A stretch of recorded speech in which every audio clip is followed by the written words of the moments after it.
British advanced pain clinic నొప్పి మాయం surgery దూరం ఫర్ అపాయింట్మెంట్స్ 9155515563.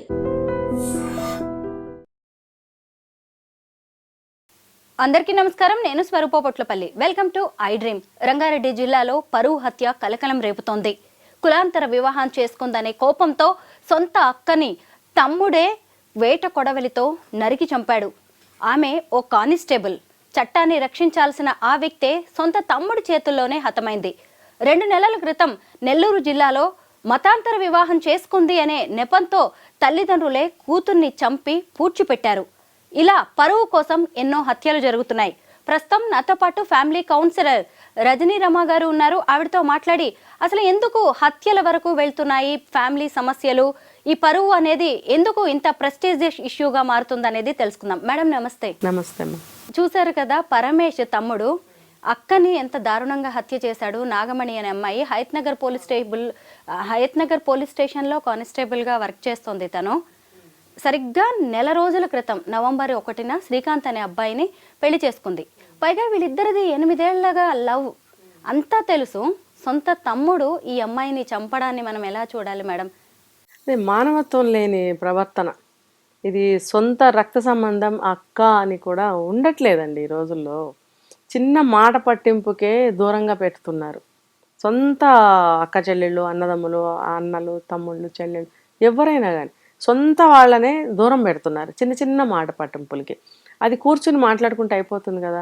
లేదు, కాసేపు దెబ్బలాడుకున్న తర్వాత ఏదో కంక్లూజన్ దొరుకుతుంది కదా. లేదు, అది కాదురా తమ్ముడు, అది కాదురా చెల్లి అని మాట్లాడుకుంటే కూడా ఆ పిలుపులో కూడా ఆ కన్వీన్స్ అనేది మనం చేయగలుగుతాం. అసలు అలాంటివి ఏమీ కూడా యాక్సెప్ట్ చేయరు. అసలు ఆలోచనలు రావు. ముందు ఫైటింగ్ చేసుకోవాలి. అది వాళ్ళకి కావాల్సింది దక్కించుకోవడం కోసం ఏమైనా చేయాలి. ఇప్పుడు చూడండి, మీరు చెప్పారు ఆ అమ్మాయి ముందు ఒక మ్యారేజ్ డివోర్స్ అయిపోయింది. పాపం 8 సంవత్సరాల నుంచి అలా పడుంది. తల్లిదండ్రులు లేరు. తన దగ్గరే ఉందనుకుందాం, పోనీ తమ్ముడి దగ్గరే కలిసి ఉంది. కనీసం 8 సంవత్సరాలు కలిసి ఉన్నారే అక్క తమ్ముళ్ళు. ఎంత బాంధవ్యం ఉంటుంది అక్కడ. ఆ బంధానికి కూడా అతను విలువ ఇవ్వలేదు అని అంటే అతను క్షణికంలో అతనికి ఏది ఇంపార్టెంటో చూడండి. ఈ సొంత ఆడపిల్ల ఇంతకాలానికి ప్రేమించిన అబ్బాయిని పెళ్లి చేసుకుంది అంటే ఇంతకాలం ఎందుకు ఆగాల్సి వచ్చింది? ఒకటి డివోర్స్ అయిపోయింది, రెండోది మన జీవితం ఎలా ఉంటుందో అని పాపం ఎంతో ఎదురు చూసి ఇంతకాలానికి చేసుకుంది. అయితే ఎప్పుడో చేసుకునేది కదా, ఇంతకాలానికి చేసుకుంది. అది కూడా నీతో కలిసి ఉంది ఇప్పుడు ఇంతకాలం. నీకు అక్క ఏంటో, అక్క బాధలేంటో, పరిస్థితులు ఏంటో నీకు తెలుసు. ఏదో గవర్నమెంట్ జాబ్ సంపాదించుకుంది, పాపం తన కాళ్ళ మీద తను నిలబడి బ్రతుకుతుంది. నీకేమీ బర్డెన్ కాలేదు. మరి ఈ ఆస్తి గురించి ఎందుకు? ఆడపిల్ల పని సగం ఇచ్చేసి సగం నువ్వు ఉంచుకో. ఏదో ఒక కాంప్రమైజింగ్కి రావాలి కదా. ఏమీ లేకుండా కేవలం ఆస్తి కోసమే కాపుగాసి చంపడం అనేది చాలా దారుణమైన విషయం. అది ఆడపిల్లని చూడలేదు, అక్క అని చూడలేదు, తల్లిదండ్రులు లేరే, ఒక్కతే ఉంది కదా పాపం. ఎవరున్నారు అమ్మాయికి ఏ కష్టం వచ్చినా? వీళ్ళిద్దరు ఒకరికొకళ్ళుగా ఉంటున్నారు పాపం ఇంతకాలం నుంచి ఉంటూ కూడా నువ్వు ఒక్క క్షణంలో నువ్వు ఎలా టెంప్ట్ అయిపోయావు ఈ కోపానికి? ఎలా నువ్వు ఇంత కక్షను పెట్టుకుని చంపగలిగావు? చెయ్యి ఎలా వచ్చింది, మనసు ఎలా వచ్చింది? అర్థమే కావట్లేదు. అసలు విలువలు లేవు. దీంట్లో కులాంతర వ్యవహారంతో పాటు ఇంకొక విషయం కూడా బయటకు వచ్చింది. అదే ఆస్తి గొడవలు. ఫస్ట్ పెళ్ళి, తర్వాత డివోర్స్ అయిపోయింది. దాంతో తల్లిదండ్రుల నుంచి వచ్చిన ఆస్తిని నాకొద్దులే నువ్వు తీసుకొని తమ్ముడికి ఇచ్చింది. తర్వాత ఈ అబ్బాయితో ప్రేమలో పడడం, కాస్ట్ వేరే కావడం, అయినా సరే తమ్ముడిని ఎన్ని రోజులుగా కన్విన్స్ చేస్తున్నా అతను ఒప్పుకోకపోవడంతో ఈ అమ్మాయి యాదగిరిగుట్టలో ఇద్దరు వెళ్ళిపోయి పెళ్లి చేసుకున్నారు. అయితే అప్పటి నుంచి కొంచెం నా ఆస్తి నాకు ఇచ్చేయి అని అడగడంతో కూడా అతను దీన్ని తీసుకోలేక అసలు ఆమెను డైరెక్ట్గా చంపేయడం అనే దాన్ని ఎలా చూడాలి? ఆస్తి కోసం అక్కని చంపేస్తాడా? అదే కదా, ఆస్తి చిన్న విషయాలకే జరుగుతున్నాయండి. మీరు ఆస్తి కోసం చంపకుండా ఎట్లుంటాడు? అసలు వాడి మనసే అటువంటిది. ఇప్పుడు ఎవరు లేరు, అనాథ పిల్ల అయిపోయింది, తనే కదా చూసుకోవాలి. ఇప్పుడు ఆస్తి ఒకప్పుడు ఇచ్చింది ఓకే, మరి ఇప్పుడు తనకు కూడా అవసరం పడింది, తనదే కదా. ఇప్పుడు చట్టం కూడా ఉంది, మనం ఇచ్చిన ఆస్తిని కొన్ని పరిస్థితుల్లో వెనక్కి తీసుకోవచ్చు. పోనీ మీరిద్దరు మాట్లాడుకుని 50-50 కూడా చేసుకోవచ్చు. మరి ఆ అమ్మాయి ఉన్న పరిస్థితుల ప్రకారం తనకి అవసరం పడింది, కొంచెం కావాలి తమ్ముడు అని అడిగినప్పుడు పోనీ కొంచెం ఇచ్చి కొంచెం తీసుకుంటే బాగుంటుంది కదా. లేదు, ఒక లాయర్ని అప్రోచ్ అవ్వచ్చు కదా. ఇప్పుడు ఏదైనా ఉంటాయి, రూల్స్ ఉంటాయి దానికి, యాక్ట్ ప్రకారం వెళ్ళండి. లేకపోతే అలా కాకుండా ఇలా చేయడం అనేది చాలా మనిషి. ఇప్పుడు ఆ అబ్బాయి 1 మంత్ మ్యారేజ్ అయింది, చూసి ఇంతకాలానికి ఇప్పుడు పెళ్లి చేసుకున్నారు. ఇప్పుడు ఆ అబ్బాయి పరిస్థితి ఏంటి? సరే, ఈ అమ్మాయి చనిపోయింది, లైఫ్ ముగిసిపోయింది. ఇప్పుడు ఆ అబ్బాయి బ్రతికేంటి? అసలు బాధపడతాడు కదా, తను కూడా బాధపడతాడు. ఇప్పుడు ఇతని మీద అతనికి మళ్ళీ కక్ష పెరగచ్చు, మళ్ళీ వీళ్ళిద్దరి మధ్యన ఏమైనా జరిగితే. ఆస్తి ఆస్తి అంటే ఆస్తే ముఖ్యమైంది ఇతనికి. అంటే ఇతనికి కూడా భార్య బిడ్డలు ఉన్నారేమో మనకు తెలియదు. ఫ్యామిలీలో కూడా కొంచెం వెనక నుంచి గొడవలు ఉంటాయి, భార్యాభర్తల మధ్యన గొడవలు. మీ అక్కకి ఎందుకు ఇవ్వాలి ఆస్తి, అది ఇది అని ఏదో జరిగే ఉంటుంది ఒకవేళ పెళ్ళి అయితే కనుక. కానీ తల్లిదండ్రులు ఉంటే, నేను ఉన్నారు అని అనుకున్నాను, లేరని చెప్తున్నారు మీరు, ఉంటే కాస్తన్న న్యాయం జరిగి ఉండేది. కానీ ఈ అమ్మాయి ఎప్పుడైతే నాకు కావాలని అడిగిందో అతను భరించలేకపోయాడు. భరించలేక కోపంతో కక్షతోటి దీనికి పాల్పడ్డాడు. ఇది ఆలోచించాలండి, చిన్నపిల్లల కథ ఇదేమన్నా, ఇది జీవితం. ఆస్తి కోసం ఎందుకు తెగతింపులు చేసుకుని దూరంగా పో, నీకు డబ్బే ఇంపార్టెంట్ అయింది కాబట్టి చంపగలిగావు. ఇక్కడ జరిగింది అది. నాగమణి పెళ్లి చేసుకున్న శ్రీకాంత్ చెప్తున్నాడు, మేడం 8 ఏళ్లుగా ప్రేమించుకున్నాము, ఎంత వాళ్ళ తమ్ముడిని ఒప్పించడానికి ప్రయత్నించినా కానీ వాళ్ళు అసలు ఒప్పుకోలేదు. 2020లో ఈ అమ్మాయికి కానిస్టేబుల్ జాబ్ వచ్చింది. ఆమెకి జాబ్ వచ్చి తను ఆర్థికంగా నిలబడడానికి కూడా నేను ఎంతో సాయం చేశాను. మా పెళ్ళి అయినప్పటి నుంచి కూడా ప్రాణహాని ఉంది అని చెప్పి పోలీసులకు కూడా కంప్లైంట్ చేశాం, కానీ ఇంత పని చేస్తాడని అనుకోలేదని అబ్బాయి చెప్తుంటే ఎంత బాధగా అనిపించిందో.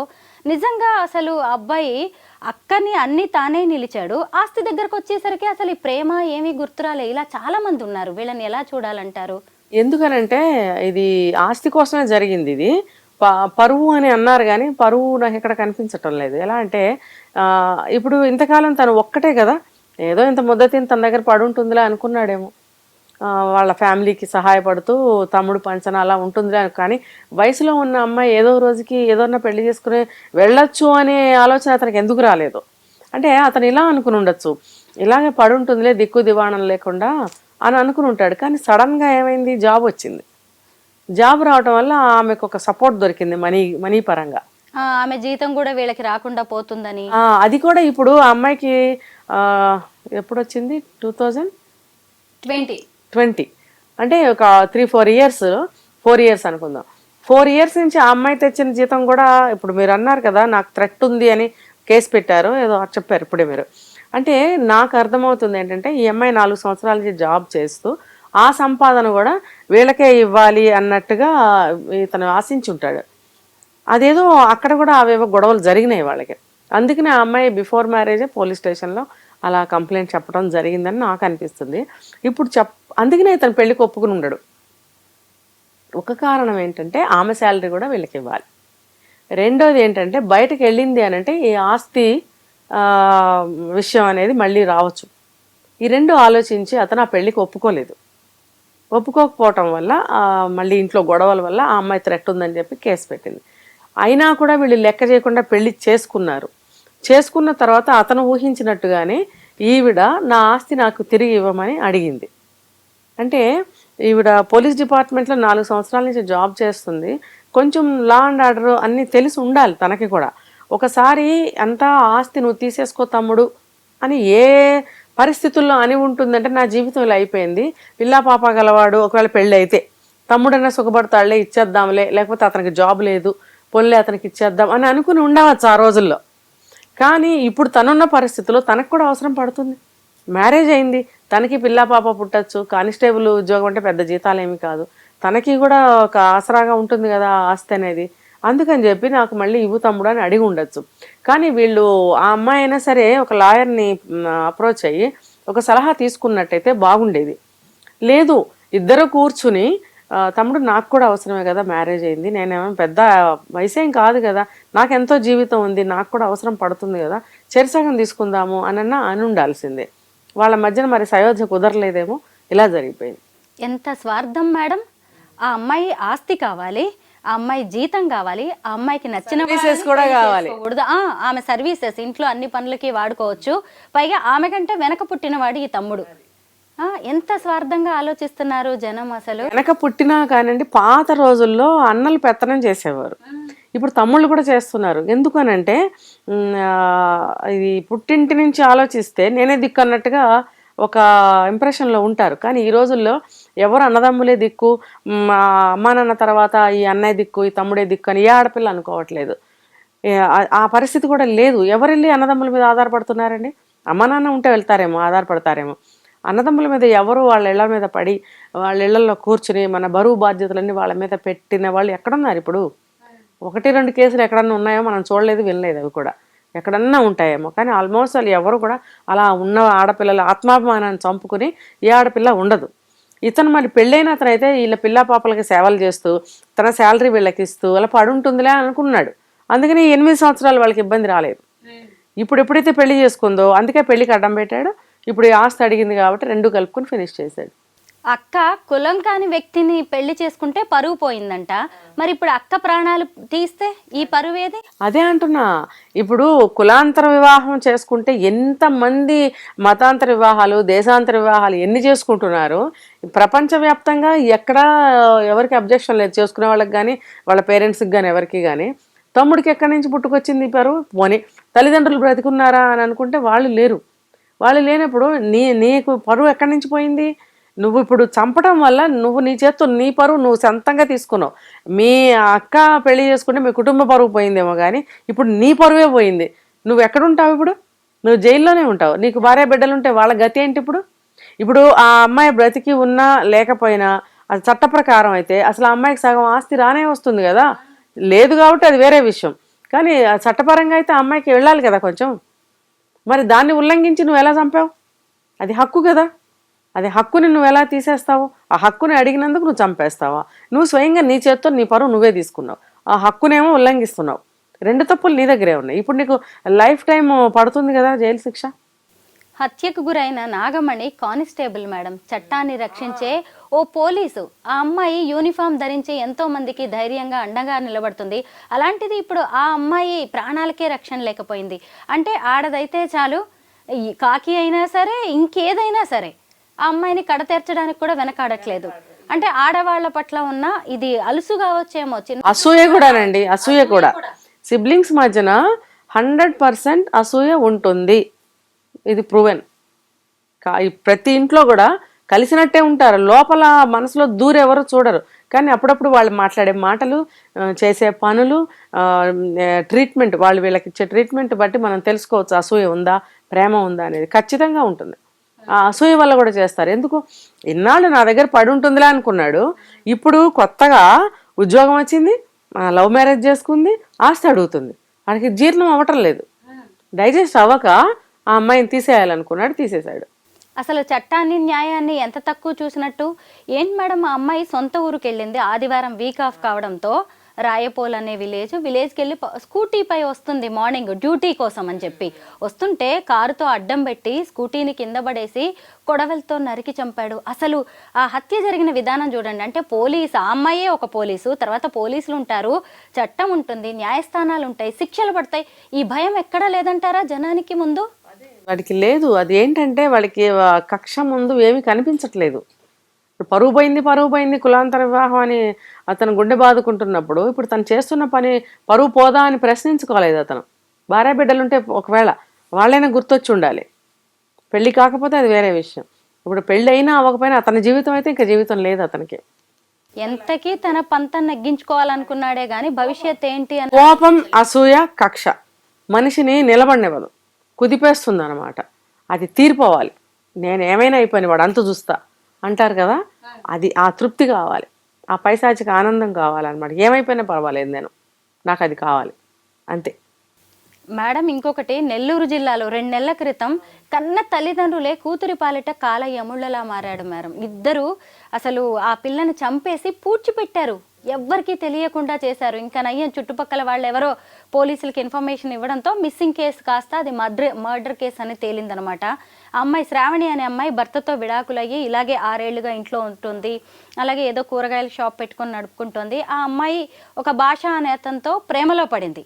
తర్వాత ఇద్దరు పెళ్లి చేసుకున్నారు. అంతే, తల్లిదండ్రులకి కోపం వచ్చింది, ఎవరికి చెప్పకుండా అమ్మాయిని చంపేసి పూర్తి చేశారు. ఎలా చూడాలంటారు? ఏంటి కులం మతం అనేది ఇంత అవసరమా? అదే కదా, మరి వాళ్ళు అనుకుంటారు ఏదో ఒక చిన్న చిన్న కార్యక్రమాల ద్వారా ఒక పేరు వస్తుంది అనుకోండి. ఎగ్జాంపుల్ చెప్తున్నాను, నిజంగా ఇదని కాదు. దాంతో వాళ్ళకి గర్వం పెరిగిపోతుంది. ఆ ఊళ్ళో కొంచెం పెద్ద మనిషిగా చలామణి అవుతూ ఉంటారు. దాంతో ఇలాంటి పనులు జరిగినప్పుడు ఆ ఊరు మొత్తానికి తనొక్కడిదే పరువు పోయినట్టు, అదేదో నిజంగా ఆ పని చేస్తే పరువు పోయినట్టు అలా ఫీల్ అయిపోతారు. దానికి తోడు సినిమాలు ఒకటి, ఇప్పుడు మూవీస్లో మనం చూస్తున్నాం కదా, అమ్మాయి వేరే వాళ్ళని లవ్ చేసినా వెళ్ళినా ఏం చేస్తున్నారో మనం చూస్తున్నాం. అవొకటి ఇన్స్పిరేషన్ అయిపోయింది బాగా, చిన్నవాళ్ళకి పెద్దవాళ్ళకి సినిమాలు అనేది బాగా ఇన్స్పిరేషన్ అయిపోయింది. ఇంకా ఈ ఈ రకమైనటువంటి ఫీలింగ్స్ తోటి మా పరువు పోయింది, మా పరువు పోయింది అని అది కులాంతర వివాహం, మతాంతర వివాహాలు ఇవన్నీ కూడా వాళ్ళకి డైజెస్ట్ అవ్వటం లేదు. ఇప్పుడు అందరూ కూడా చేసుకుంటున్నారు, నేను ఇందాక చెప్పినట్టు అన్ని రకాల పెళ్ళిళ్ళు చేసుకుంటున్నారు. అది చేసుకోవడం కరెక్టా అంటే ఒక రకంగా కరెక్ట్ కాదు. ఎందుకు కరెక్ట్ కాదు అంటే వాళ్ళ అలవాట్లు, లైఫ్ స్టైలు, ఏదైనా A to Z తీసుకుంటే ఎందులోనూ కూడా బ్యాలెన్స్ కుదరదు. కాబట్టి ఆచార వ్యవహారాలైనా ఏదైనా వద్దు అని అంటారు పెద్దవాళ్ళు. కానీ ఈ రోజులను బట్టి మేము అడ్జస్ట్ అవుతాము, మేము చేసుకుంటామని అంటున్నప్పుడు కొన్ని వెళ్ళనివ్వండి, చేసుకోనివ్వండి, చంపేయడం అవసరమా? కానీ చంపితే కానీ వాళ్ళ పరువు నిలబడదు, వాళ్ళ పగ చల్లారదు. మనము ఈ పరువు హత్యల గురించి మాట్లాడుకునేటప్పుడు ఖచ్చితంగా అమృత ప్రణయ్ గురించి మాట్లాడుకోవాలి. ప్రేమ, కులాంతర వివాహం అనే దాంతోటి అసలు ప్రణయ్ అనే అబ్బాయిని మారుతీరావు అమృత తండ్రి ఎలా చంపించాడో మనకు తెలిసిందే. కూతురు 5వ నెల ప్రెగ్నెంట్. వాళ్ళిద్దరూ హాస్పిటల్కి వెళ్ళొస్తుండగా కిరాయి హంతకులు దారుణంగా ప్రణయ్ని చంపారు. ఆ తర్వాత అమ్మాయికి డెలివరీ అయింది, కోర్టులు, కేసులు. ఇప్పుడు పరువు పోతుందని మళ్ళీ మారుతీరావు ఆత్మహత్య చేసుకున్నారు. ఇప్పుడు అమృత కొడుకుతో ఒంటరిగా జీవిస్తోంది. ఇంకొకటి ఏంటంటే ఆ కొడుకు పరిస్థితి కూడా మెంటల్ కండిషన్ సరిగ్గా లేదు మేడం. అవునా? అవును, అసలు అబ్బాయి ఆరోగ్య పరిస్థితి అంతగా సరిగ్గా లేదు మిగతా పిల్లల. ఎందుకంటే ఆ అమ్మాయి ప్రెగ్నెంట్గా ఉన్నప్పుడు మొత్తం ఎంతో ఆవేదనతో బతికింది, అలా బతికిచ్చింది. కాబట్టి అసలు మనం ఈ అమృత అలాగే మారుతీరావు ప్రణయ్ వీళ్ళ ఎపిసోడ్ని ఎలా చూడొచ్చు అంటారు? అది అప్పట్లో 2 రాష్ట్రాలని బాగా కుదిపేసింది ఆ సంఘటన.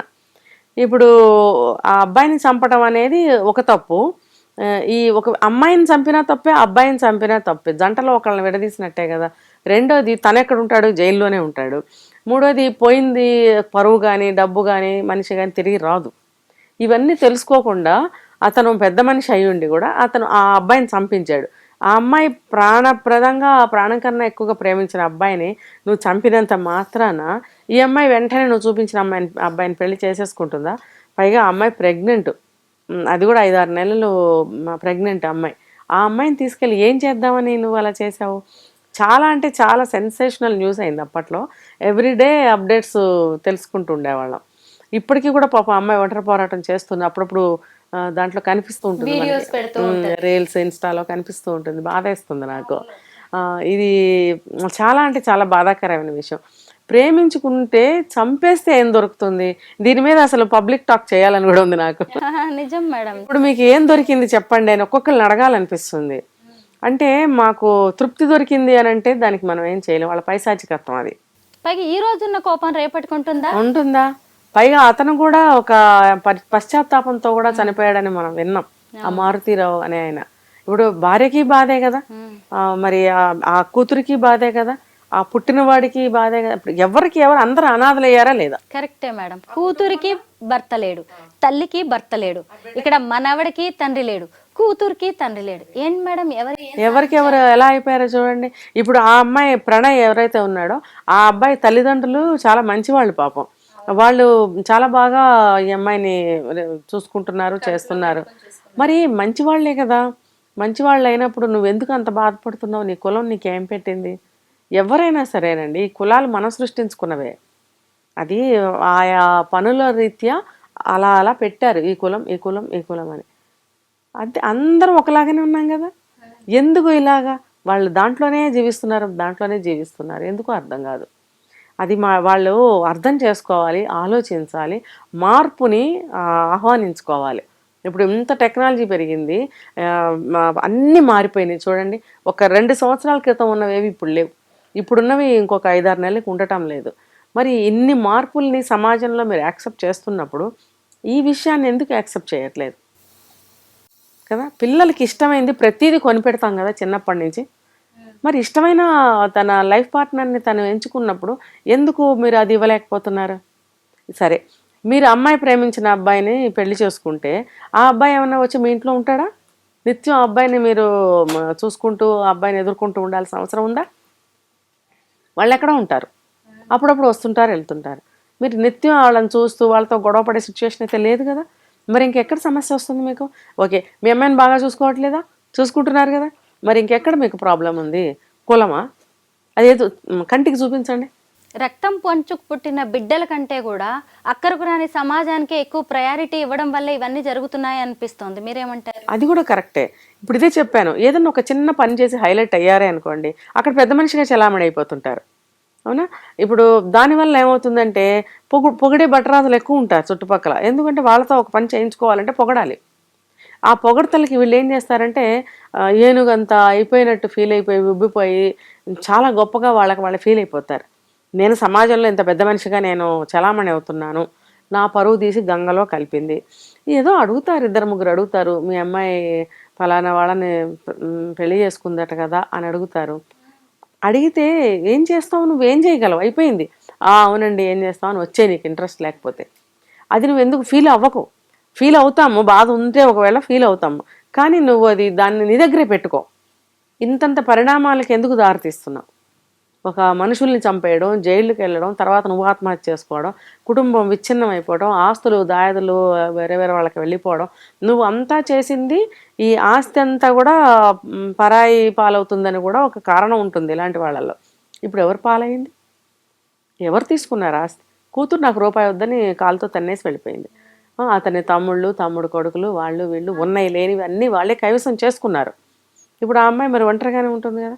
మరి ఎంత ఆస్తులు వచ్చాయి, ఎలా బ్రతుకుతుంది అనేది మనకి డీటెయిల్డ్గా మనకు తెలియదు, పట్టించుకోలేదు కాబట్టి. మరి దీనికి అంతటికి కారణం ఎవరు? నీ యొక్క అహంకారమే కదా. నీ మనస్తత్వము, నీ ఆలోచన, నీ అహంకారం, నువ్వు ఫీల్ అవుతున్న నీ గొప్ప, వీటి వల్ల నువ్వు ఎన్ని కోల్పోయావు, ఎంతమందికి ఎన్ని నువ్వు కోల్పోయేలాగా చేసావు. ఆ పశ్చాత్తాపంతోనే అతను చనిపోయాడు, ఆత్మహత్య చేసుకుని. చివరికి మళ్ళీ అంతే, మనిషి అన్న తర్వాత పశ్చాత్తాపం వస్తుంది, రావాల్సిందే. తప్పు చేసిన వాడు ఎప్పుడైనా పశ్చాత్తాపడాల్సిందే, ఆ రోజు దేవుడు తీసుకొస్తాడు. కానీ కనిపించని పరువు కంటే కనిపించే ప్రాణానికే విలువ ఇవ్వాల్సిన అవసరం ఉంది. కులాంతర, మతాంతర ఈ ప్రేమ వివాహాలని పెద్దగా మీరు ఎవరు కూడా దాన్ని సీరియస్గా తీసుకోవాల్సిన అవసరం లేదు. ఎవరి పిల్లలైనా సరే ప్రేమ వివాహం చేసుకున్నారంటే గుచ్చి తల్లిదండ్రులను అడగాల్సిన అవసరం లేదు. దాన్నే పరువుగా భావిస్తున్నారు, తమ పిల్లల ప్రాణాలు తీసే వరకు కూడా వెళ్తున్నారు. చూశారు కదా, ఇప్పుడు పరమేశు తన సొంత అక్క అయిన నాగమణి ప్రాణాలే తీసే వరకు పరిస్థితి వచ్చిందంటే దీని వెనక ఆస్తి గొడవలు ఉండొచ్చు, ఇక్కడ పరువు హత్య కావచ్చు. కారణాలు ఏవైనా పరిస్థితులు మాత్రం అక్కడ దాకా రాకూడదు. చూశారు కదా, హాసిని అనే ఆమె నవంబర్ 26న హత్యకు గురైంది. తీరా చూస్తే మరి దీని వెనక కూడా అలేఖ్య అనే మరో హిజ్రా ఉంది. హిజ్రాల మధ్య హిజ్రాలకి గొడవలు జరుగుతున్నాయి. అలాగే ఇప్పుడు అవి చివరికి హత్యల వరకు పరిస్థితి వెళ్ళింది. మేడం, దీన్ని మనం ఎలా చూడాలి? అదే వాళ్ళకి కూడా యూనిటీ ఉండట్లేదు, వర్గాలు ఇప్పుడు గ్రూప్స్ తయారైనాయి. ఇప్పుడు మనం ఇంతకుముందు ఇంత వాళ్ళల్లో ఇంతమంది లేకపోయేవారు, ఇప్పుడు చాలా ఎక్కువైపోయారు వీళ్ళల్లో. అంటే వీళ్ళ గ్రూప్స్ తయారైన తర్వాత ఎక్కడెక్కడ వాళ్ళందరూ వచ్చి వీళ్ళ గ్రూప్స్లో జాయిన్ అవుతున్నారు అని నా అభిప్రాయం. ఇప్పుడు ఇంతకుముందు అక్కడక్కడ కనిపించేవారు, ఏదో వాళ్ళు బెగ్ చేసుకోవడము, కలెక్షన్ తీసుకోవడము, ఇవ్వకపోతే కొంచెం గట్టిగా అడగటం, అంతవరకే మనం చూసాం. ఇప్పుడు ఎలా తయారైందంటే వాళ్ళు ఒక లీడర్స్గా, గురువులుగా మనం వింటున్నాం కాబట్టి ఉండటము, వాళ్ళు చెప్పినట్టు వాళ్ళ గ్రూప్లో వాళ్ళందరూ వినటము, వాళ్ళే వీళ్ళకి గ్రూప్ పెద్దలుగా చలామణి అవ్వటము, దాంతో గ్రూపులు తయారై పక్క గ్రూప్లో ఉన్న లీడర్లకి కోపాలు రావడం, ఇవన్నీ మీరు చెప్తున్నారు, వింటున్నాం, చూస్తున్నాం. అసలు వీళ్ళ పరిస్థితి ఏంటి, అసలు ఎలాంటి జీవనంలో నుంచి ఎలాంటి జీవనంలోకి వచ్చారు వాళ్ళు తెలుసుకోవాలి.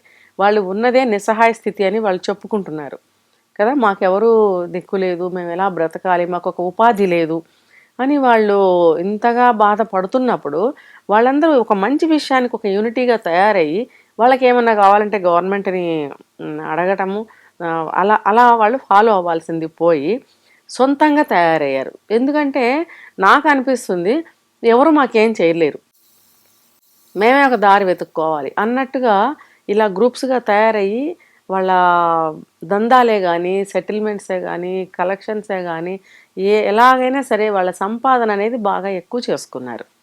వాళ్ళకి కూడా ఇప్పుడు సొంత ఇళ్ళని, నగలని, కారు మెయింటైన్ చేయడానికి ఒక డ్రైవర్ అని ఇప్పుడు మనం వింటున్నాం. ఎవరో ఈ హాసిని అండ్ ఇంకొక పేరు చెప్పారు, వాళ్ళ కారు అలేఖ్య, వాళ్ళ కారు డ్రైవరు, బంగారాలు ఇలా దిగేసుకున్నారు. వాళ్ళ గోల్డ్ కలెక్షన్స్ కూడా చూపిస్తుంటారు అప్పుడప్పుడు. అంతంత గోల్డ్ అంటే వీళ్ళకి అంతంత సంపాదనలు ఉన్నాయని అర్థమవుతుంది. మరి ఇప్పుడు మాకు ఉపాధి లేదు, మేము ఇలా ఎన్ని బాధలు పడుతున్నాము, మనం ఎలా బ్రతకాలి అని అనటం అనేది ఎంతవరకు సబబు, అది వాళ్ళు ఆలోచించుకోవాల్సిన విషయం. అయితే దీనికి అంతటికీ కూడా కారణం ఏంటంటే వాళ్ళల్లో వాళ్ళకి యూనిటీ లేకపోవటము. సరే గ్రూప్స్గా ఉంటే ఉన్నారు, గ్రూప్స్గా ఉన్నప్పుడు ఏ గ్రూప్ని ఆ గ్రూప్ వాళ్ళు ఒక మానిటర్ చేస్తూ ఒక జాగ్రత్తగా సొసైటీలో మనం కూడా ఒక పార్ట్గా బ్రతకాలి, బ్రతుకుతున్నాము కాబట్టి మనం ఒక గ్రూప్గా జాగ్రత్తగా ఒక సైడ్ నుంచి వెళదాం, మనం ఎవరికి హాని చేయొద్దు, ఎవరి హాని మనకి తగలకూడదు అన్న పద్ధతిలో వాళ్ళు జీవనం సాగిస్తే వాళ్ళకి ఎటువంటివి రాదు. కానీ ఈ గ్రూపుల్లో వాళ్ళల్లో వాళ్ళకి చూడండి ఎన్ని ఏమంటారంటే అభిప్రాయ భేదాలు, తర్వాత పోటీలు ఇంకా చాలా జరుగుతున్నాయి వీళ్ళకి. మనం వింటున్నాం, ప్రతి ఒక్కటి మనం చెప్పుకోలేము, అందరికి చాలామందికి తెలిసే విషయాలు. ఇవన్నీ చేయటం వల్ల వాళ్ళల్లో వాళ్ళకి ఏమంటే ఆధిపత్య ధోరణి ఎక్కువైపోతుంది. ఇప్పుడు దానికి తగ్గట్టు నేను ఒక్కటే చెప్తున్నానండి, ప్రతి దానికి మానవ జీవితానికి మంచి చేసిన చెడు చేసిన సినిమా అని నేను అంటాను. చూడండి వాళ్ళకి సబ్జెక్టులు లేకన ఈ సబ్జెక్ట్ మీద కూడా సినిమాలు తీశారు, చాలా సినిమాలు తీశారు. ఇంకా వీళ్ళు ఏమేమి దందాలు చేస్తారో, అసలు చేస్తారో లేదో తెలియదు కానీ చేస్తున్నట్టు వాళ్ళు చూపిస్తున్నారు. అంటే చూపిస్తున్నందుకు వీళ్ళు చేస్తున్నారా, చేస్తున్నందుకు వాళ్ళు చూపిస్తున్నారా, నాకు ఇప్పటికీ అర్థం కాని ప్రశ్న. మొత్తానికి అలా జరుగుతున్నాయి. ఆ సినిమా వల్ల కొంత ఏ మనిషి అయినా సరే, మనమైనా సరే చెడుకి తొందరగా లోనవుతాం. మనం కూడా ఫాలో అయ్యేది దాదాపుగా సినిమానే. సినిమాలో నుంచి మనం చెడునే ఫాలో చేస్తున్నాం. దాంట్లో ఉన్న మంచిని కానీ వాటి చివరిలో చేసిన కంక్లూజన్ని కానీ మనం ఎక్కడ తీసుకుంటున్నాం? ఏ సినిమా అయినా కంక్లూజన్ మంచిగానే ఇస్తాడు, మధ్యలో ఏదో స్టోరీ పెడతాడు, ఆ కంక్లూజన్ని మనం తీసుకోం, అందులో ఉన్న మంచిని తీసుకోం, చెడుని తీసుకుంటాం. అలాగే ఏదైనా వీళ్ళ మీద కూడా సినిమాలు వచ్చినాయి మీకు తెలుసు. ఆ సినిమాల్లో నుంచి కూడా వీళ్ళలో ఒక ఆత్మస్థైర్యం పెరిగిపోయి మేము కూడా అలా చేయాలి, చేస్తే మనం బాగుంటాము అని ఒక అభిప్రాయం ఏర్పడి ఉంటుంది వీళ్ళకి. అందుకనే ఈ రకమైన కొత్తగా వీళ్ళు చాలా చేస్తున్నారు ఈ మధ్య. మనం డీటెయిల్డ్గా నేను చెప్పదలుచుకోలేదు, అందరం చూస్తూనే ఉన్నాము, జరుగుతూనే ఉన్నాయి. ఇది వాళ్ళు కూడా తెలుసుకోవాల్సిన విషయం ఏంటంటే పాత రోజుల్లో కాకుండా ఇప్పుడు వాళ్ళని కూడా అందరూ మంచిగానే ట్రీట్ చేస్తున్నారు, రెస్పెక్ట్ ఇస్తున్నారు.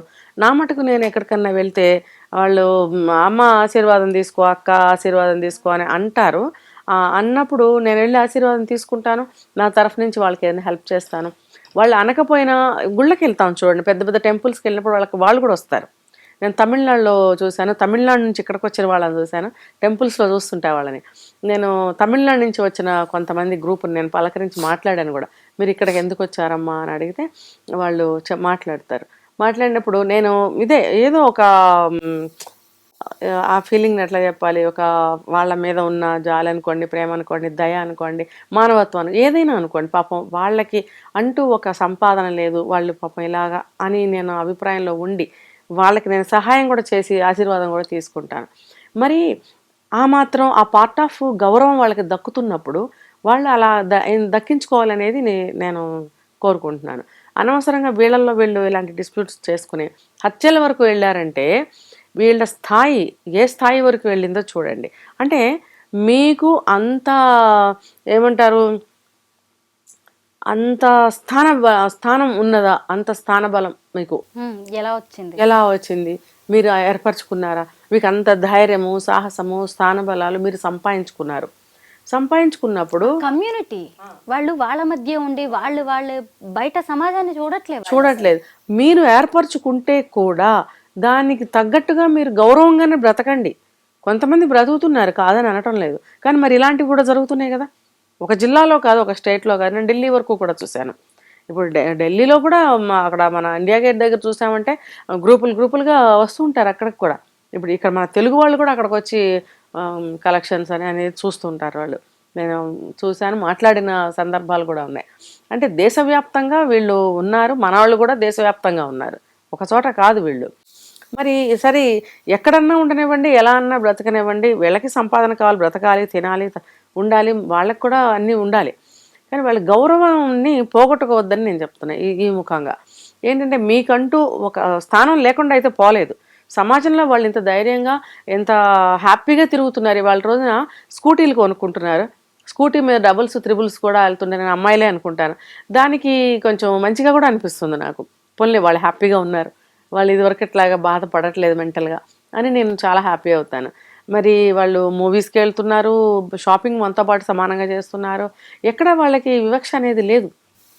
లేనప్పుడు మీ మీ గౌరవాన్ని మీరు దక్కించుకోవచ్చు కదా. చక్కగా మీరు సమాజంలో అందరితో పాటు తిరుగుతున్నారు, ఫ్లాట్స్ కొనుక్కుంటున్నారు, రెంట్కుంటున్నారు, మీకు రెంట్కి ఇస్తున్నారుగా ఇచ్చేవాళ్ళు. మరి మీకు ఎక్కడ ఏమీ లేదు. మీరు మిమ్మల్ని సమాజంలో కలుపుకున్నారు.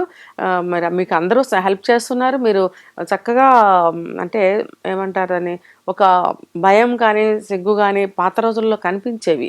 అమ్మో వీళ్ళు మన కలుపుకోరు, మాట్లాడరు అని. ఇప్పుడు అలాంటిది ఏమీ లేదు. మీరు హ్యాపీగా ఉన్నారు. ఉన్నప్పుడు మీ గౌరవాన్ని మీరు దక్కించుకోండి, కాపాడుకోండి. అంటే మీలో మీరే ఇలా గొడవలు పెట్టేసుకుని చంపేసుకుని వేరే వాళ్ళని పెళ్ళిళ్ళు చేసుకుని అక్కడ మోసపోయి తర్వాత వేరే వాళ్ళు వచ్చి ఈ పెళ్ళిళ్ళు నిజం కాదు, ఇవన్నీ ఊరికినే పేరుకి చేసుకునే పెళ్ళిళ్ళు అని ఇలా మీ గురించి ఒక గౌరవం పోయే విధంగా స్టేట్మెంట్స్ బయట వింటున్నాం కదా. ఇవన్నీ ఎందుకు? మీరు గుప్తంగా బ్రతుకుతూ వచ్చారు ఎంతకాలం. మీరు గౌరవంగా కూడా ఉన్నారు. మీరు గౌరవంగానే ఉండాలి. అది అది నిజమా అబద్ధమా? మీరు బయట మగవాళ్ళతో ఉన్నప్పుడు మీరు సాటిస్ఫై అవుతున్నారా అవ్వటం లేదా అనేది మీ మనసుకు తెలుసు, మీకు తెలుసు.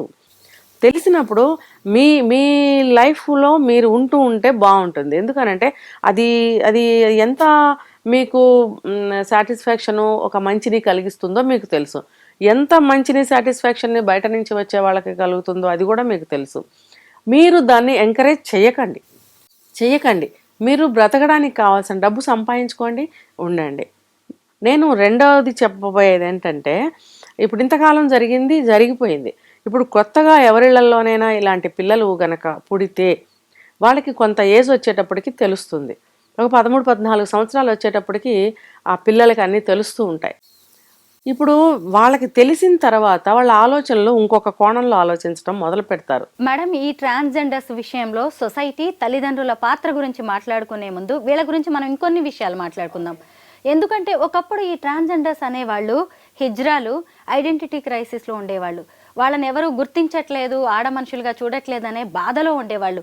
ఇప్పుడు చూస్తే అసలు వీళ్ళ గురించి తెలుసుకుంటుంటే ముఖ్యంగా ఈ హాసిని హత్య తర్వాత దొంగతనాలు, సెటిల్మెంట్లు, భూ కబ్జాలు, దౌర్జన్యాలు, ఒక పాజిటివ్ యాంగిల్ కనిపించట్లేదు. మొత్తం ఇలా నెగిటివ్. అంటే వాళ్ళ వెనక ఒక చీకటి ప్రపంచాన్ని సృష్టించుకుంటున్నారు. ఎందుకంటారు ఇలాగా? డబ్బే లక్ష్యంగా, ఆధిపత్యమే వాళ్ళ ధ్యేయంగా ఎందుకు మారుతున్నారు ఈ హిజ్రాలు? అదే, ఎందుకంటే గవర్నమెంట్ మాకు ఏమీ చేయటం లేదు, మేమే ఏదో ఒకటి చేసుకోవాలి అన్న కోణంలో వాళ్ళు ఆలోచించి ఇప్పుడు మనం న్యాయబద్ధంగా వెళితే మనకేం జరగదు, రిక్వెస్ట్లు చేస్తే ఏమి జరగటం లేదు, అర్జీలు పెట్టుకుంటే ఏమి జరగటం లేదు, కాబట్టి మనం దౌర్జన్యానికే దిగుదాం. సహజంగా ఏంటంటే చాలామంది ఒక డిఫరెంట్ వ్యక్తుల దగ్గరికి వెళ్ళడానికి ఎవరైనా భయపడతారు. అలాగే వీళ్ళ దగ్గరికి వెళ్ళటానికి కూడా కొంతమంది ఎందుకులే అని దూరంగా వెళ్ళిపోతుంటారు.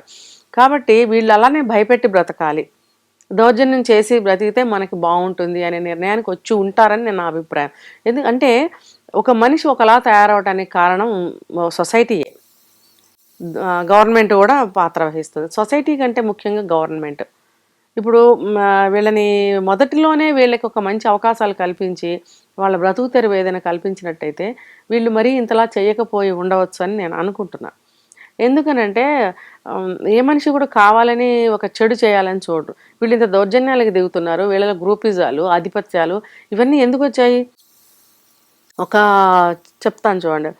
ఒక సన్యాసి అంటే అన్నీ వదిలేసిన వాడు హిమాలయాలకో అడవిలోకి వెళ్ళి తపస్సుకి వెళ్ళాడంట. వెళితే దేవుడికి ధ్యానంలో ఉండిపోయాడు. ధ్యానంలో ఉండిపోతే దేవుడికి నైవేద్యానికి, అదే ధ్యానం అంటే పూజ పురస్కారం, ధ్యానం, తపస్సు ఇవన్నీ. సరే దేవుడికి పాల నైవేద్యం పెట్టాలి కదా అని చెప్పి ఏం చేశాడంటే దానికన్నా ముందు చెప్తా. ఇంట్లోకి దేవుడికి పెట్టిన పళ్ళు ఫలాలు అన్నీ కూడా తినేస్తుంది అని చెప్పి ఒక ఎలికి వస్తుంటే దానికోసం ఏం చేశాడు, ఒక పిల్లిని పెంచాడంట.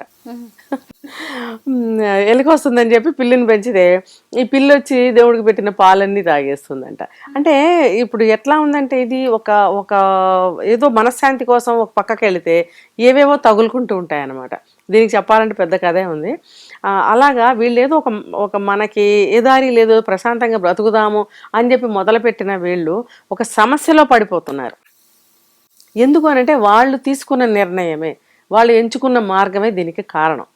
ఇప్పుడు చూడండి, వాళ్ళు కూడా నగలని, నాణ్యాలని, ఇళ్ళని, కార్లని, ఆస్తి ఐశ్వర్యాల కోసం వెంపర్లాడుతున్నారు ఇప్పుడు ఈ రోజుల్లో.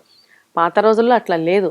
మనకి బ్రతకడానికి వాళ్ళ బట్టలకి వీటికి డబ్బులుంటే చాలని చూసేవారు.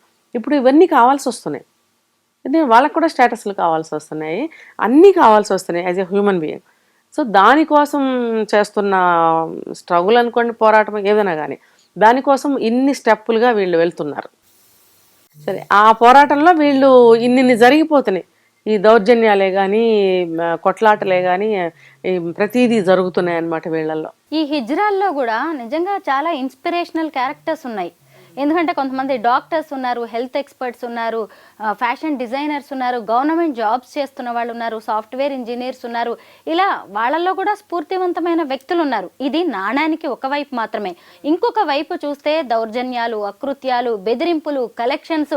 ఈ మధ్య హైదరాబాద్లో 7 హిజ్రాలను అరెస్ట్ చేశారు. ఒక గృహప్రవేశానికి వెళ్ళి ఇష్టం వచ్చినట్టుగా బిహేవ్ చేస్తుంటే అరెస్ట్ చేసి పోలీసులు కటకటాల వెనక్కి నెట్టాల్సిన పరిస్థితి వచ్చింది.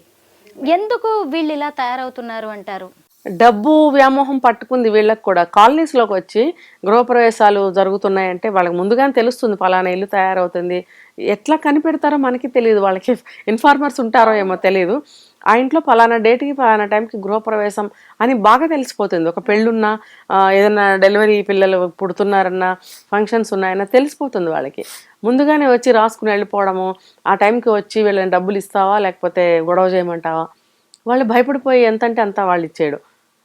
వాళ్ళు డబ్బు సిద్ధం చేసుకుని ఉంచుకోవాలి, లేకపోతే గొడవలు జరిగిపోతాయి అక్కడ. ఒక కాలనీలో కూడా ఇలా జరిగితే ఆ కాలనీకి సంబంధించిన మెంబర్స్ అందరూ కాపు కాసి రాత్రి 2 గంటలకు అనుకుంటా వీళ్ళందరూ అనుకుని కాలనీలో ఒక దగ్గర కాపు కాసి ఉన్నారు.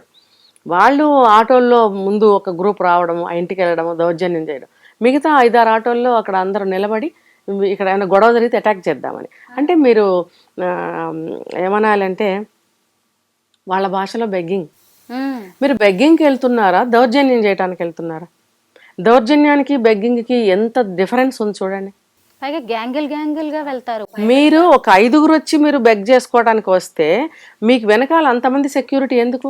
అంటే అక్కడ గొడవ చేయాలని వచ్చారు, గొడవ చేస్తే ఇక్కడ వాళ్ళని అటాక్ చేయడానికి మీ వాళ్ళని తెచ్చుకుంటారు అనుకుందాం. వీళ్ళు బెగ్ చేసి తీసుకొచ్చిన డబ్బులని వాళ్ళ గురువుకే ఇస్తారనుకుందాము. ఇప్పుడు వీళ్ళ గ్రూప్ ఇంత బాగా డెవలప్ అవుతుంది, వీళ్ళ గ్రూప్ అంత డెవలప్మెంట్గా లేదు అనుకుందాం, ఏదో ఊరికే అంటున్న ఎగ్జాంపుల్, నిజమని కాదు. అప్పుడు మీలో మీకు వచ్చేస్తుంది మాది గ్రేటు మీది గ్రేట్ కాదు, అరే వాళ్ళు గ్రేట్గా ఉన్నారు మేము లేము అనేది వచ్చింది అనుకోండి, ఆటోమేటిక్గా అదేంటి ఈర్ష్యాద్వేషాలు వచ్చేస్తాయి. మనుషులే కదా వాళ్ళు కూడా. అలాంటప్పుడు మీకు ఇటువంటి దారి వస్తుంది, దీనికి దారి తీస్తుంది. మీ యొక్క భావాలు, మీ యొక్క పనులు, మీరు వెళ్తున్న దారి మొత్తం కూడా అటే వెళ్తుంది. అప్పుడు ఇదిగో మీలో మీకు ఇలా జరిగితే సొసైటీలో మీకు ఏమి విలువ ఉంటుంది? మీరందరూ ఒక గ్రూప్ అని చెప్పి అందరూ అనుకుంటారు. మిమ్మల్ని చూస్తే ఎవరైనా కొంచెం గౌరవం కూడా ఇస్తారు, కొంచెం భయపడతారు, పాపం వాళ్ళు మనుషులైన కొంచెం జాలి పడతారు. మరి అటువంటి పరిస్థితిని మీరు ఎందుకు పోగొట్టుకోవాలనుకుంటున్నారు? అలా పోగొట్టుకోవద్దు. మీ గౌరవాన్ని మీరు కాపాడుకోండి, మీరు యూనిటీగా ఉండండి అని నేను చెప్తున్నాను. ఈ మధ్య కాలంలో ట్రాన్స్జెండర్స్ని దగ్గర నుంచి చూస్తుంటే నాకు ఒక విషయం అర్థమైంది. ట్రాన్స్జెండర్స్ అనేవాళ్ళు కూడా 2 వర్గాలుగా ఉన్నారు. ఒకళ్ళు తల్లిదండ్రుల సంరక్షణలో ఉన్న వాళ్ళు ఒక రకంగా ఉంటే, తల్లిదండ్రులు పట్టించుకోకుండా వాళ్ళు బయటికి నెట్టేసిన వాళ్ళు, ఈ గ్యాంగులతో కమ్యూనిటీస్తో ఉంటున్న వాళ్ళు ఇంకో రకంగా ఉన్నారు. అంటే ఇక్కడ తేడా అనేది కుటుంబం నుంచి, మన ఇంటి నుంచే మొదలవుతున్నట్టుగా అయితే నాకు కనిపిస్తోంది. ఇందులో సమాజం పాత్ర ఎంత, తల్లిదండ్రుల పాత్ర ఎంత? ఇంట్లో ఒక పిల్లోడు లేదు, కొంత హిజ్రా లక్షణాలు ఉన్నాయి అన్నప్పుడు తల్లిదండ్రులు ఏం చేయాలంటారు? అదే నేను చెప్తున్నా.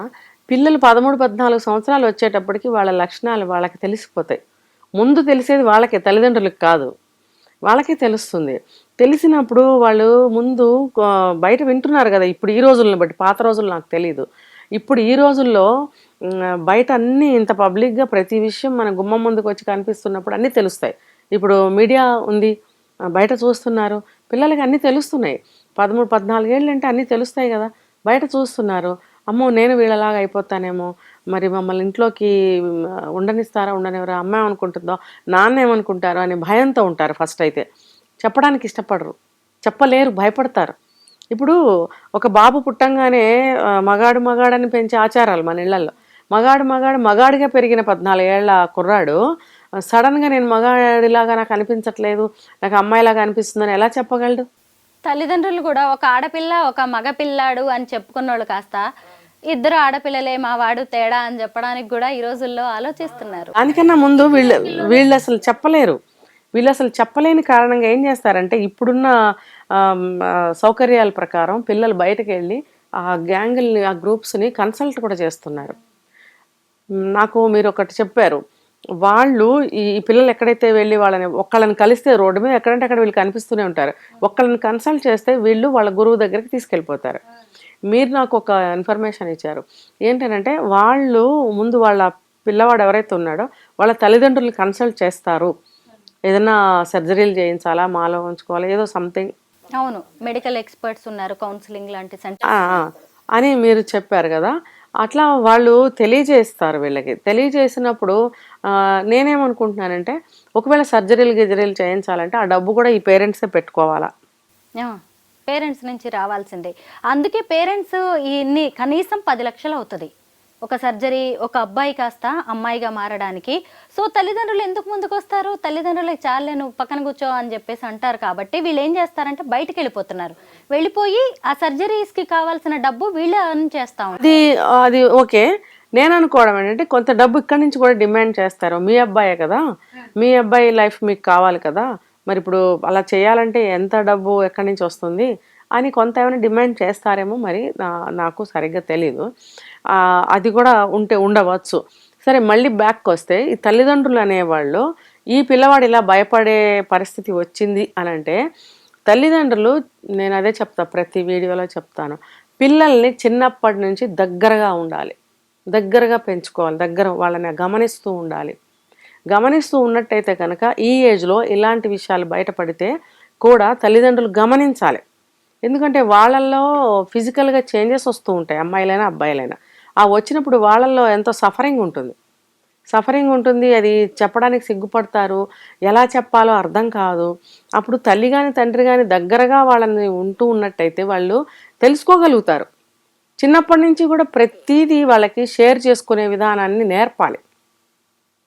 ఎలా అంటే ప్రతిరోజు వాళ్ళ స్కూల్లో కానీ ఎక్కడైతే వెళ్తారో అక్కడ విషయాలన్నీ అడిగి తెలుసుకోవాలి.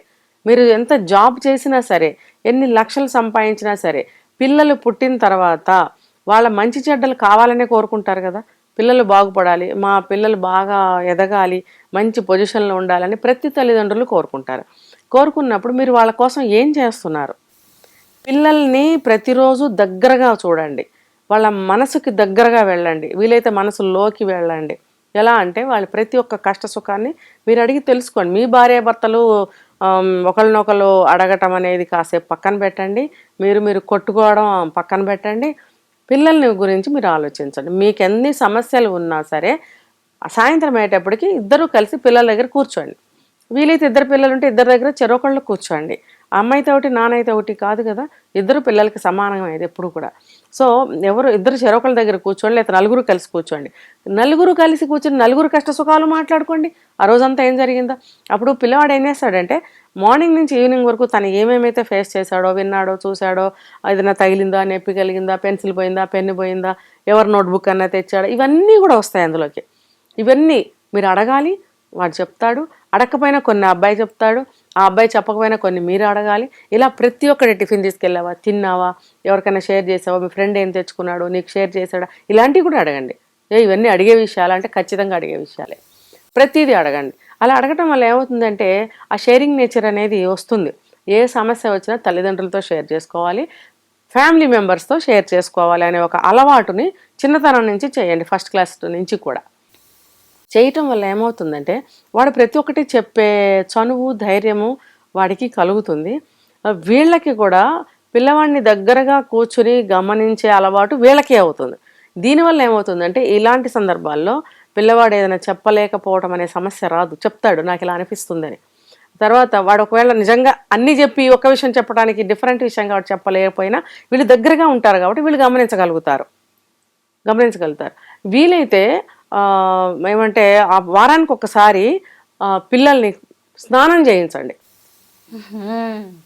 పిల్లలకి స్నానం చేయించండి, అమ్మాయి అయినా అబ్బాయి అయినా. మార్పులు మీరు గమనిస్తారు.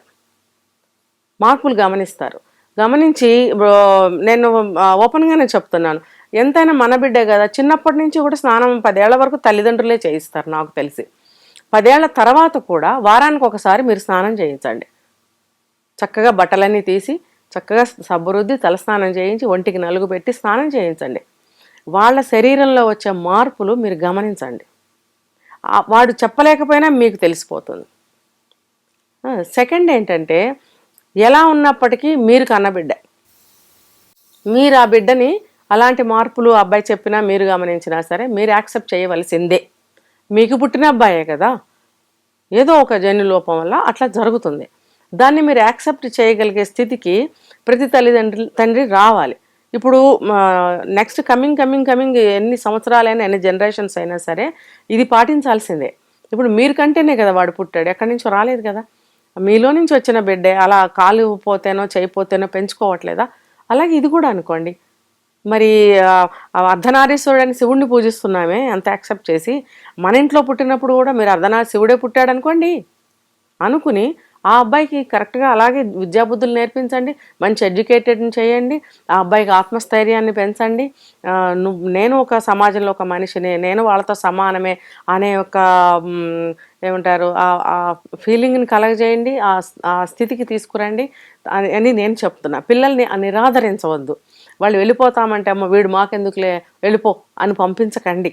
ఒకవేళ వాడు అమ్మ నేను ఉండలేకపోతున్నానమ్మా నేను వెళ్తాను అని అన్నా సరే, నువ్వెక్కడికి వెళ్తావు నాన్న, నువ్వెక్కడికి వెళ్ళవు, ఇదే నీ ఇల్లు, మనందరం కలిసే ఉంటాం అని వాడికి ఆ ధైర్యాన్ని ఇవ్వాలి, ఆ సపోర్ట్ని ఇవ్వాలి.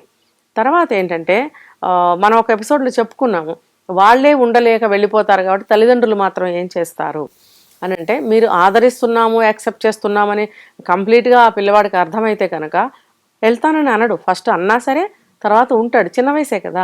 అదే ఒక 20 సంవత్సరాలు వచ్చిన తర్వాత వాడి మనోభావాలు పెరుగుతాయి. అప్పుడు మనం ఆ స్టేజ్కి వచ్చిన తర్వాత ఆ ఆలోచన అనేది వేరు. ఇప్పుడు ఈ స్టేజ్లో మనం చేయవలసింది ఏంటంటే, ఇలా చేయాలి. మనం మన పిల్లవాడిని రోజులాగానే అన్నం వండండి, రోజులాగానే తినిపించండి, రోజులాగానే అన్నీ చూడండి చేయండి. ఆ అబ్బాయికి తేడా ఏమనిపించదు అబ్బాయికి. తర్వాత థర్డ్, గవర్నమెంట్ కూడా ఏం చేయాలంటే ఇలాంటి పిల్లలకి ఒక వసతి అనేది కల్పించాలి, ఒక ఎడ్యుకేషన్. ఇప్పుడు రెసిడెన్షియల్ స్కూల్స్ కాలేజెస్ వస్తున్నాయి కదా, అలాగే వీళ్ళకి కూడా ఒక ఎడ్యుకేషనల్ సెంటర్స్ రెసిడెన్షియల్ ఏర్పాటు చేసినట్టయితే వీళ్ళందరూ చక్కగా చదువుకుంటారు. చదువుకున్నప్పుడు ఒక మంచి వ్యక్తిత్వంతో, మంచి భావాలతోటి, మంచి అభిప్రాయాలతోటి, నార్మల్ కండిషన్స్తో పెరిగే అవకాశాలు ఉన్నాయి. ఎప్పుడు అని అంటే ఆ స్కూల్ మేనేజ్మెంట్ కూడా అలా ఉన్నప్పుడు.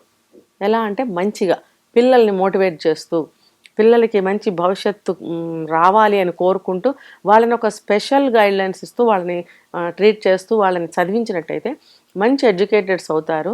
తర్వాత గవర్నమెంట్ కూడా వీళ్ళకి కొన్ని అప్పుడు ఆ స్టేజ్కి వచ్చినప్పుడు వాళ్ళకి కొన్ని ఉద్యోగాలు కేటాయించినట్టయితే ఆ పిల్లలు కూడా ఉద్యోగాలు చేసుకుంటారు.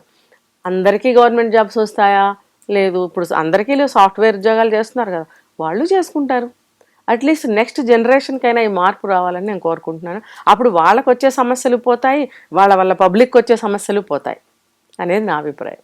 నిజమే. ఇప్పుడు హిజ్రా హాసిని హత్య దగ్గర మొదలు పెడితే ఎక్కడైనా సరే ఒక సమస్య అనేది ఉంటే దాని మూలాల్లోకి వెళ్ళాలి. ముఖ్యంగా ఈ ట్రాన్స్జెండర్స్ విషయంలో ఫ్యామిలీ అనేది కీలకం. తల్లిదండ్రులు బయటికి పంపించిన వాళ్ళే ఎక్కువగా ఇలా అసాంఘిక శక్తులుగా మారుతున్నారు, సంఘ విద్రోహ శక్తులుగా మారుతున్నారు. వాళ్ళల్లో వాళ్ళే చంపేసుకునేదాకా కూడా పరిస్థితులు వెళ్తున్నాయి. అలాగే ఓ ఇంట్లో ఎవరైనా తేడాగా ఉన్నప్పుడు తల్లిదండ్రులు ఆదరించాలి. అలాగే చుట్టుపక్కల ఉన్న సమాజం కూడా వారిని వేలెత్తి చూపించకూడదు. వాళ్ళని కూడా మనలో ఒకరిగా ఆడామగా ఉన్నట్టే వీళ్ళు కూడా కొంచెం తేడా అయినా సరే దాన్ని పాజిటివ్గా చూడాలి. వాళ్ళు థర్డ్ జెండర్ అనే దాన్ని మనం గ్రహించాలి. థ్యాంక్ యూ మేడం, నిజంగా చాలా మంచి గైడెన్స్ ఇచ్చారు. తల్లిదండ్రులకైతే ఇది బాగా ఉపయోగపడుతుంది. మళ్ళీ ఇంకొక విషయం అంటే ఈ హిజ్రాలకు కూడా వాళ్ళు కూడా వాళ్ళ జీవితాలని ఎలాగా సరిదిద్దుకోవాలనేది మీ దాంట్లో అయితే మంచి మెసేజ్ ఉంది.